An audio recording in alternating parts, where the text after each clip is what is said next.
Hey guys, Deathletter Magic here, and big news coming out of the Magic world today with new product release dates, and boy, are you going to be surprised with the last one. Ooh, watch till the end so you don't miss it. Just kidding, I'm going to blurt it out in the first 15 seconds like I always do. There's now 5 standard sets per year, at least this year there is, because the double, werewolf vampire thing, they're splitting the release date and moving them apart by 2 months-ish. So that's right, this year, there will be 5 standard sets, all separate from each other. Remember when they lowered the number because they said it was more than they could manage? So let's start at the beginning. We've got Strixhaven School of Mages. The spoiler season kicks off next week beginning March 25th at 9 a.m. Pacific time on their crappy Twitch channel that nobody watches. The moderators are all psychotic activists, and their chat is still toxic as balls. They drove everyone away, and I believe last I heard they changed the chat to supporters/members/followers/paid whatever the hell on Twitch anyway. So more huge Strixhaven news. We know the name of the plane, and it actually is a new plane. So a lot of people were speculating, hey, what if they reveal as a big twist that Strixhaven was actually on a plane we've already been to and known about, and they think that'll be a big dramatic twist even though everybody saw it coming. Well, no, it's on a plane called Arcavios. So it just sounds like some foreign, vaguely Spanish-Italian word for archive. I mean, that's right up there with J.K. Rowling, where it's I wonder who's secretly the werewolf. Is it the guy named Remus Romulus Lupine Wolf with an E? And his nickname is Scratchy McMoon? Gee, why didn't they call it Archivos de Bibliolibrary? The campus is actually called the Biblioplex, by the way. So get ready to visit Arcavios in the district of Spain, Italy, with headmaster Learnin LeBooks. She's French. So the, quote, preview kickoff, which is not usually full spoilers, is here's 3 cards and a mechanic or a character or something, some art, is March 25th. And then the actual launch is April 25th. Digitally, I should say, because the pre-release week is the 16th through the 22nd for any of you that have structured play in your store, which somewhere probably on the planet, maybe in Spain, Italy. The official paper release is April 23rd. All right, moving on. I think we already knew this as of recently, but for completeness, Modern Horizons 2 is coming out on June 11th. They're now revealing that they're doing something funny with the frame treatments. I know, I'm shocked, super unexpected. We're not ready to talk about it just yet. It better be non-curling foils across the board. It better be. That literally has nothing to do with the frame. I'm just telling them they better do that. Tell me if this doesn't sound abusive and foreboding. There are new cards, amazing artwork, special frame treatments, and more ways to collect what you enjoy than before. Yes, because the set booster, the collector booster, and the draft booster wasn't enough. I need a 4th one to confuse the crap out of me. All right, the Dungeons & Dragons Adventures in the Forgotten Realms set that everybody's pretty amped about just from a stylistic standpoint, I guess, July 16th, which is just over a month after Modern Horizons. So I think that's an appropriate amount of time to wait. Of course, one's a modern/eternal product and one's a standard product. So it's who cares? They can release them in the same week, except if people are interested in both, they're going to hit that wallet fatigue. So moving them a month apart, pretty smart. Also, it looks like they're kind of considering it a core set, which they kind of considered Origins a core set, but the Forgotten Realms is not officially going to be a part of the Magic multiverse anyway, so I wouldn't say that M19 and 20 had non-canon stories, but, same with Origins. I mean, they were canon, but they weren't full stories, but they were in the multiverse, so I don't know. It's just a classification thing. I think they're just using it as an excuse to be it's that new extended universe thing. Except it's a standard product, and standard products occur in the main multiverse, but okay, call it a core set. That's their out, I guess. I mean, that's the vibe I'm getting from it. Oh, and let me just read a quote. You will not believe this, but I kid you not, go verify it yourself with your own 2 eyes. This is what they wrote, word for word. I am going to read it. Unlike our usual mid-year core set release, Adventures in the Forgotten Realms has everything you love about Magic. What the actual hell did they just write there? I mean, then it's that hyphen thing that's not a hyphen, and then mixed with the tropes and tools of Dungeons & Dragons for a flavor and mechanically unique experience for the players. So take it as a whole, I guess it's supposed to have one statement lead to another, but boy, if you stop right there, I mean, it says, unlike our usual core sets, this one is going to have everything you love, but then mixed with Dungeons & Dragons. There really are two ways to grammatically interpret that, and I like my interpretation of it a hell of a lot better than whatever they probably intended. I mean, let's just come out and say it. Core sets are garbage. I almost think that they put that in there on purpose as a joke. We've had statements from like the arena developers that kind of throws the state of standard and the ban list under the bus with some snarky little dual meaning can be interpreted statements. So I'm not surprised if the person who wrote this threw that in there knowingly. And if it was, kudos to them. I guarantee it's almost definitely one of the types of people that I've heard there are many of that work at Wizards and are big fans of my channel. Among others, of course. You know, there's the Ass Kisser group, and then there's the independent, chaotic, neutral, I'm going to say whatever the hell I want group, which is bigger than the first one. I mean, me, Cinder, Crepsy, Perp, even like Vera, hell, Boogie, PewDiePie, we all just say whatever we're thinking about the Wizards products. No filter, we don't care what the company thinks of us. So they say, finally, as we close out 2021, we're heading back to the fan favorite plane of Innistrad.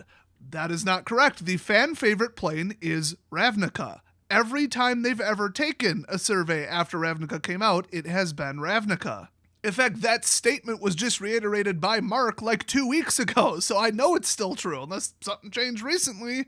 I will say, though, personally, and from what I heard, there's never been such a strong like interest and reaction to the lore, which I guess you could project into interest in the plane, but it was really just that one storyline from Shadows over Innistrad and Eldritch Moon. And I've personally never been into a storyline quite as much as that one. The puzzle was pretty legit. Nobody really solved it ahead of time, especially me, because I made a snarky, sarcastic video saying that Jace is going to jump on a spaceship and go to the moon as part of the Westvale space program. It had to do with like fake word unscrambles and like fake ARG stuff that wasn't even really there. It was so funny. That video, I think it got like 40,000 views. People were just dying by the end of it. Well, you know, on this channel, I take the lore very, very seriously and have a vast knowledge of it. So what else would you come to expect? I think it was actually a typo because they said the fan favorite and then they followed it up by saying a fan favorite. I think in both cases, honestly, they meant to say among the fan favorites. Anyway, get this. Innistrad Midnight Hunt, which I believe is, I guess, a rename? I don't know. I think they just called it Innistrad Werewolves and Innistrad Vampires or something. But, like, that's so generic. I think everybody suspected it was a placeholder anyway. I don't know. I could go back and look at what they did title it if that's not exactly what it was. But now it's called Innistrad Midnight Hunt. That's coming out September 17th. And Innistrad, the vampire set, Crimson Vow, is coming out November 19th. So, after September. That's 2 months after September. Wait a minute. We've got Space Norway. We've got generic Hogwarts. Then we've got the D&D not core set. And then we've got werewolves. And then we've got vampires. That's 5. They don't normally release 5 sets in a year anymore. Actually, I'm not even sure they did that in the past, but the numbers were different. I think it was still 4, but 3 were wrapped into a thing. And then when they went to 2, it was just really weird. And now they went to like 1/ we do what we want, leave us alone, which is fine, but they're cramming 5 in. They have proven and even used as an excuse that their staff cannot design and playtest properly the things fast enough. And I believe that was their reasoning for bringing core sets back. They said core sets are like easier because they're reprint heavy and they don't have to have a central theme. And they don't have to have such a high competitive power level. So if you water it down, put a bunch of generic staples in, that is when you get, you know, the easy to design and playtest set. And that freed them up to put more work and time and effort into the other ones. And they said that was necessary, basically with some weasel words and kind of hinting at it, because Standard has been such a disaster and they've made so many mistakes. Well, now they're switching to 5 and the D&D set isn't a real core set. So, yikes. I will say, I fully expect the D&D set to be a bunch of staples with just like a reskin. Like, oh, haha, this is, you know, the spell cancel, the spell, I don't know, plummet or naturalize or something. But now it has a D&D character on it. We tied it into that universe. But it's really just a core set with a bunch of reprinted generic blah staples. I mean, now that they're officially basically titling it a core set, don't expect much from it. Just saying, that's fine. A low-powered set being put into Standard when we're getting 5 sets in Standard, yeah, sure. I'm all for it. But here's the thing, and I know that you're not surprised that I'm going here. It's not the first time. If they're releasing 5 sets in a year, don't you think they're going to rotate Standard early? I've never seen such strong evidence in my life that this would present an opportunity to logically do that.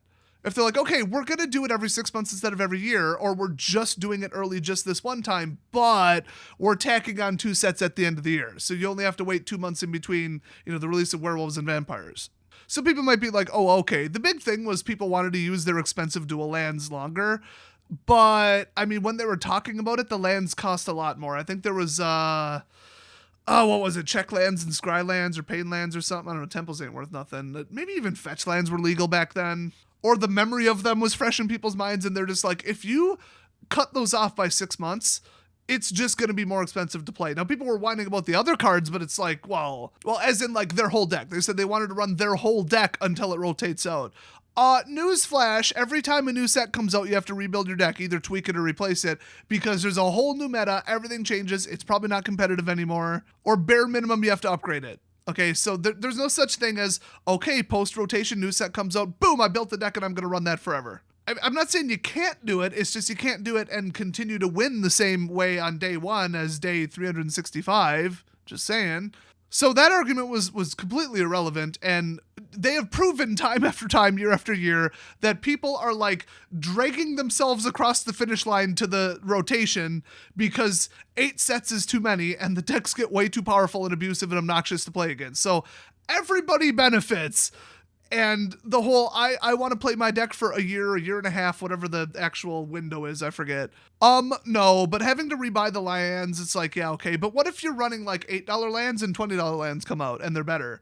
Well, then you got to rebuy the lands. It's like, so no matter what the argument was, it was just people whining for the sake of whining and net deckers wanting to run their stupid overpriced shit for longer. I mean, that's just what it was. They were all wrong, but Wizards listens to the wrong people on the wrong communities, on the wrong websites. They got a wrong cross-section of what people wanted, and then they rolled it back. And that was their best opportunity to avoid what happened in the last 3 years, because that's about when it was 3 years ago. So huge mistake, if not the biggest mistake Wizards has ever made in the history of the game, was going back on their decision to rotate twice a year.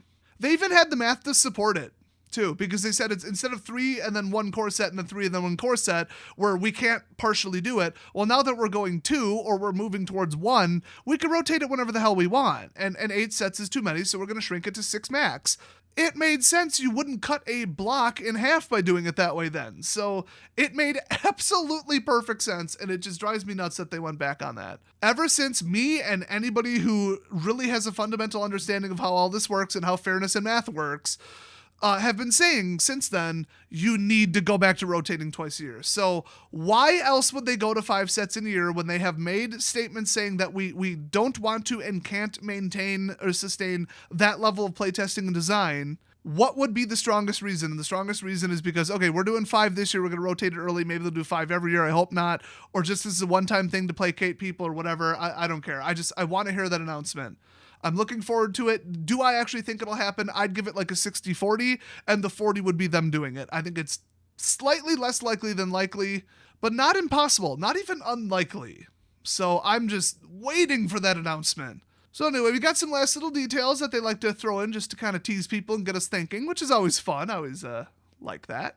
Well, the werewolf one was just full of stupid puns that I won't make you suffer through, but Innistrad Crimson Vow, as it sounds like, features the biggest vampire wedding in Innistrad history. So it's probably the Voldorans or whatever, or I don't know, whoever else is on Innistrad.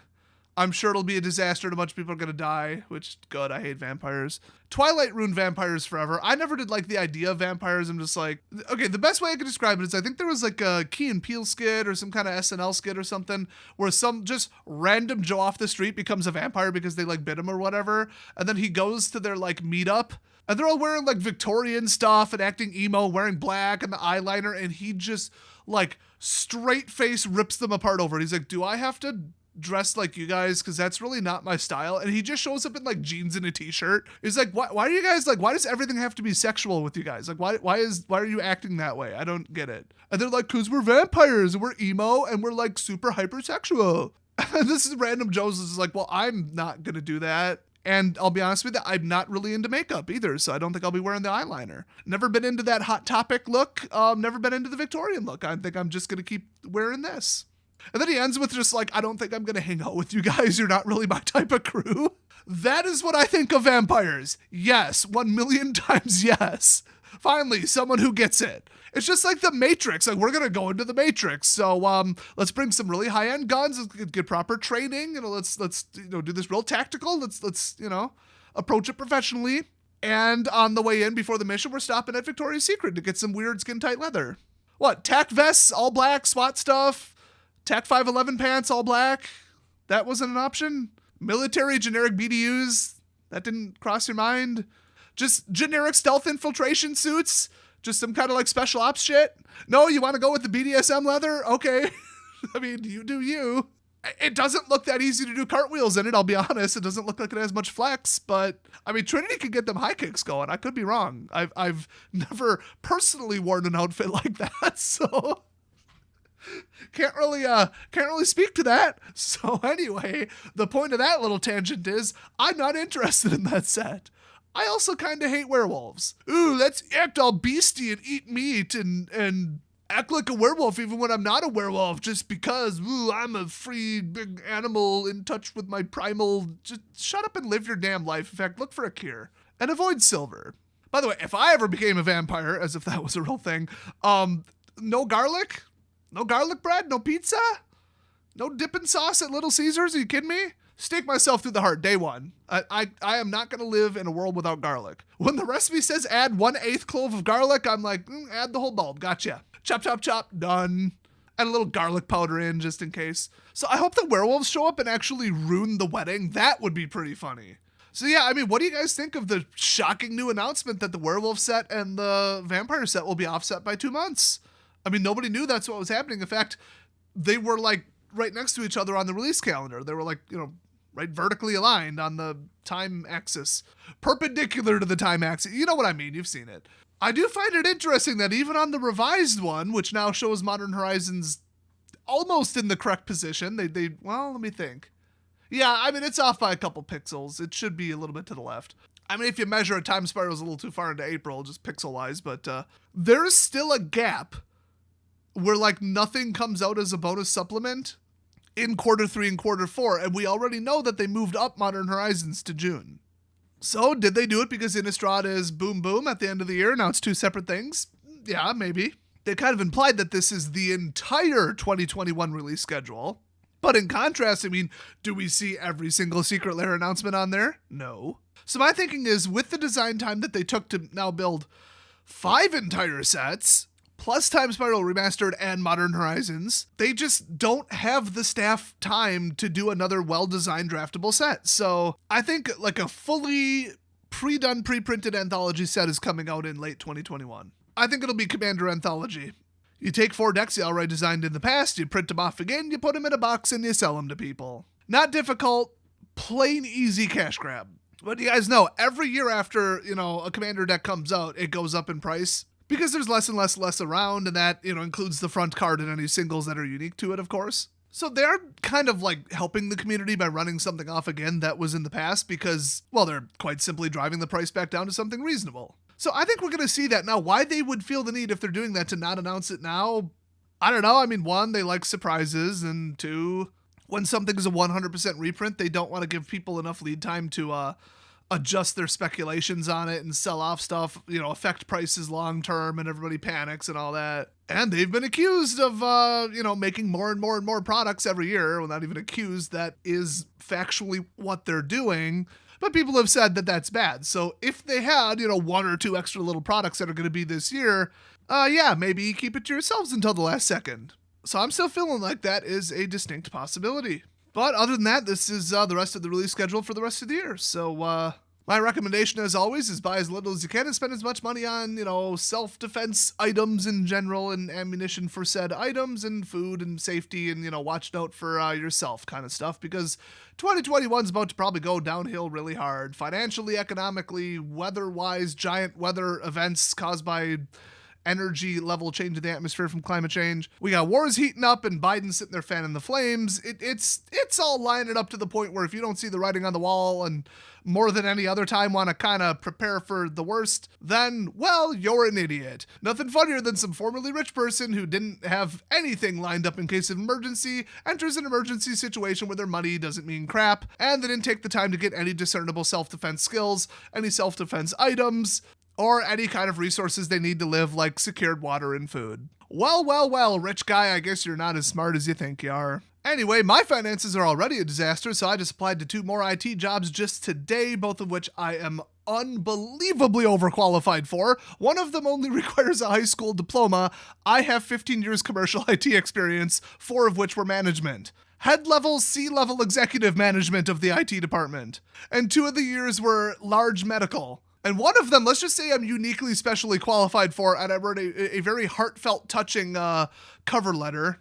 And honestly, they both don't pay all that well. I think it was like 17 to 18 an hour. I'm going to push for 20 based on my experience. But that's only $35K a year, which is like, I mean, it's a lot for me. I'll tell you that right now. But I mean, last year, not counting t-shirt sales, merch sponsorships, or Patreon, I think I took in about 18K on YouTube.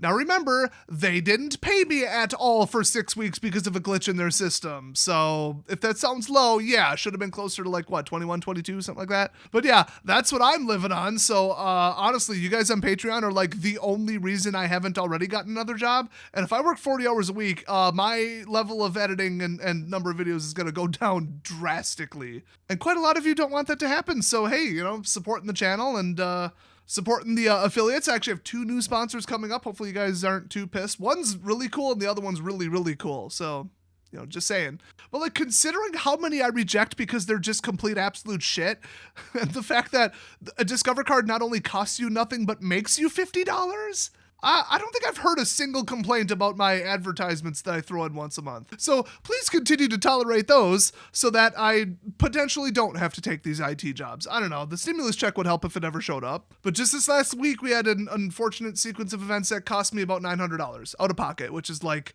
half my paycheck. Can't just do that when I got a mortgage, a cell phone, and all this other shit to pay for. So thank God I got my Bitcoin mining rigs running, making $1,500 a month. But I got to pay off the $6K, $5K about that it cost me to build them. So I don't get to keep any of that money, and I'm still running my taxes. Thank God they ran an extension to May 17th, because mine, I had to file an extension already, basically. We were going to do it, like, today, and then I real quick sent an email to my tax dude saying, hey, I'm still not done with verifying year end and finishing, like, the PayPal audit, where I make sure I didn't miss any expenses or income. Self-audit, not IRS audit. It's just not going to get done. And if you file an extension but then end up owing the IRS money, you are going to pay some big-ass penalties, which I can't even afford what I owe them right now, because I made a bunch of extra money in 2020, believe it or not, from side hustles. But then I needed it for personal expenses because I work for my dad's company, and that went down the toilet pretty well because of COVID. Plus, like, another vendor that I used to buy from all the time, used to make about 10K there by selling stuff on eBay that I would buy there, fix up and sell. They went under. It hasn't been a good 2019 and 2020 for me, so I needed the money that I made extra, and I spent the money that I made extra on expenses, like living expenses, like food. So it's like, I'm just sick of having a little bit of, you know, old medical debt, old business loss expenses, and old Magic the Gathering product losses hanging over my head from like 2014. So I'm just going to work IT for like a year or 2, pay it all off, and then hopefully come back to YouTube and have my other 2 major channels blow up while this one dies because Magic kills the game. So just, that's my ongoing plan for 2021. I thought I'd throw that in at the end because it's on a similar thing to what we're talking about here. But I really don't think my supporters, especially the Patreon ones, anybody buying a t-shirt, anybody supporting me in any way, you know, helping out with the affiliate stuff, sending business the way of my sponsors, I always appreciate you guys, and anybody just watching, because I hate the channels where they're like, man, I don't like people who've been watching for like 5 years and don't support the channel in any way. You know, the whole point of YouTube is you don't have to pay for it, right? Like, it's a free platform. I'm not on Floatplane. I'm not on those stupid educational ones that suck. This ain't brilliant.org, okay? This is YouTube. People all go here and it's popular because it's free. So shaming people for watching for free on a platform that people go to because they can watch for free, well, that's just called being a greedy, clueless asshole. So it's like, if 99% of you never support the channel in any way and just watch it because entertainment and it's free and it's there, yeah, that's how YouTube works. But the 1% that go above and beyond, you guys are awesome. And you are, at my channel and income level, propping up my channel. Like, no joke. I hate it when people with like 1 million subs are like, you guys are the only reason I'm still around, and their Patreon's like 10K a month. I'm like, no, you guys are the only reason they live in a giant mansion. I fully support taking the money away from those people and giving it to smaller channels. Like me, for example. Controversial and self-serving as that may sound, I mean, that's just the way I see it. Even if I didn't personally run a YouTube channel, I would still see it that way.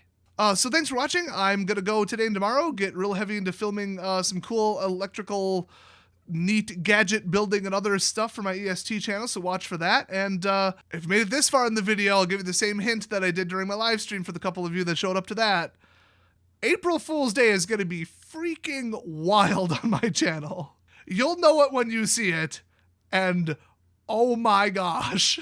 That's all I'm going to say. I got to get my hands on some equipment, but I got the spot lined up. I got the script written. It is going to be absolutely insane. So don't forget to hit subscribe so you don't miss that, and I'll see you guys next time.